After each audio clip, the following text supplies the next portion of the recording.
हम लोगों का सौभाग्य है, हम लोग बड़े भागी हैं इस कालखंड में, इस कलयुग में, जो कि महामानव भैया साहब श्री हरेंद्रानंद के माध्यम के द्वारा पार ब्रह्म परमात्मा भगवान शिव को गुरु बनाने का, और हम आपका सौभाग्य है कि उनके शिष्य बनने का।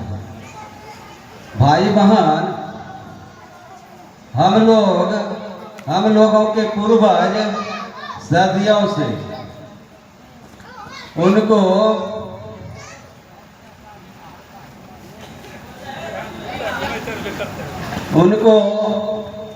भक्त और भगवान के रूप में सदियों से मानते आ रहे थे।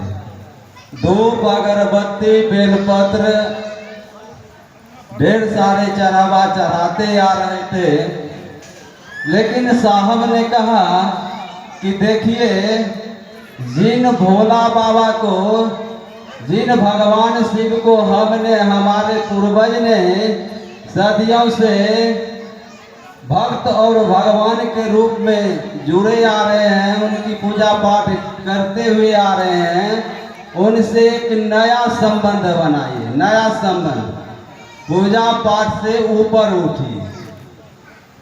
तो नया संबंध कौन सा बनाइए? तो वह भगवान शिव को अपना गुरु बना दीजिए और हम आप उनके शिष्य बनने का प्रयास करें। भाई बहन, उनको हम लोग गुरु बनाए हैं, तो गुरु शिष्य को क्या देते हैं?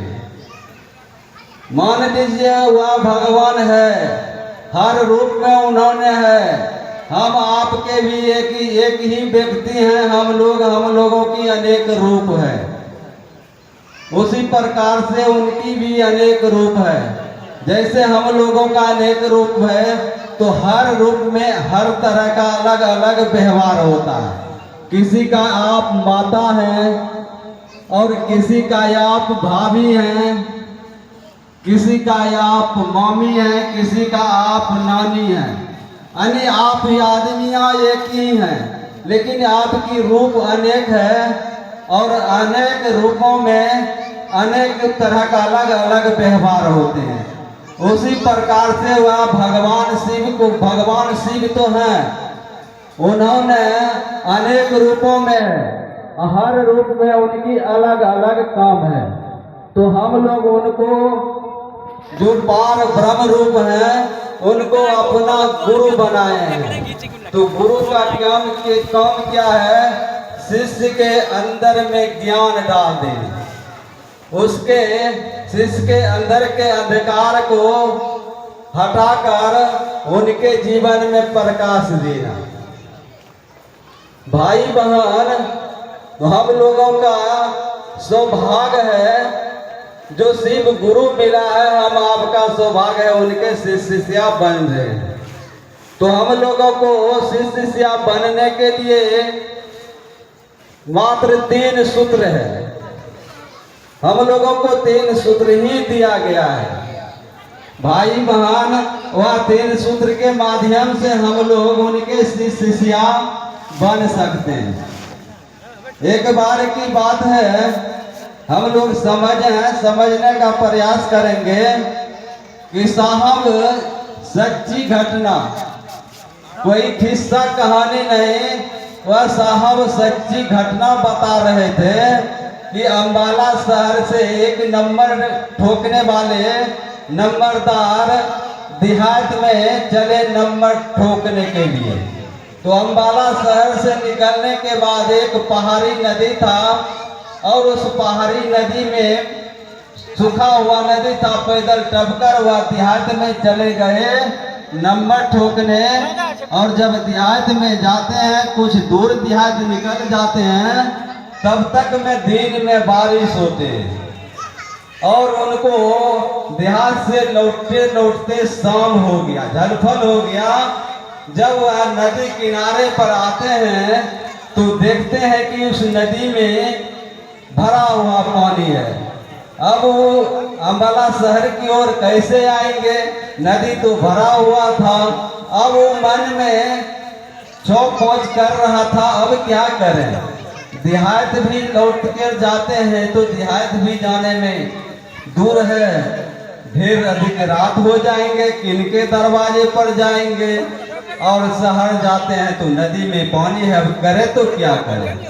यह चौपा जो अपने मन में जो कर रहा था, तो उस जगह पर एक साधु खड़ा था पहले से, लेकिन वह साधु उनको दिखाई नहीं दे रहे थे। वह साधु कहते हैं कि क्या बात है, क्या सोच रहे हो। जब कहते हैं क्या बात है, क्या सोच रहे हो, तब साधु उनको दिखाई देने लगते हैं। कहते हैं बाबा, मैं नंबर ठोकने वाले हूँ, मेरा घर अम्बाला शहर है, और इधर से जो हम नंबर ठोकने गए थे तो इस नदी में पैदल पार होकर गए थे, और देहात में गए, वहाँ से लौटते लौटते हमको लेट हो गया, दिन में बारिश हुए होंगे, इस नदी में पानी हो गया, अब कैसे हम जाएं अपने घर उस पार। तो कहते हैं कि उस पार जाना है। कहते हैं हाँ। कहते हैं अंजलि बनाओ। देखिए भाई बहन, हम वह परमात्मा शिव को गुरु बनाए हैं, और उनके गुरु बनाने में हम ढेर किंतु परंतु लगाते हैं, लेकिन वहाँ नंबरदार को कहते हैं कि अंजलि बनाओ, नहीं दोनों हाथ जोड़कर कोबा बनाओ।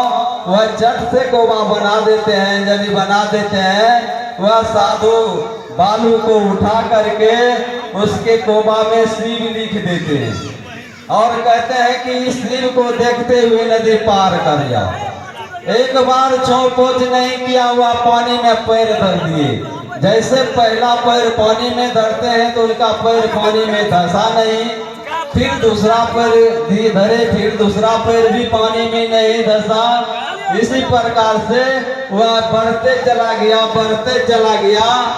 आधा से अधिक पौने नदी जब पार हो गया, तब उसके मन में एक विचार आते हैं, एक भाव प्रकट होते हैं कि वही शिव ने है जो मंदिर में हमारे पूर्वज ने सदियों से पूजते आ रहे हैं, वही शिव ने है। जैसे मंदिर का शिव याद करते हैं और वह डूबने लगते हैं, वह डूबने लगे, यहाँ तक पानी आ गया। साधु उस पार से देख रहा था।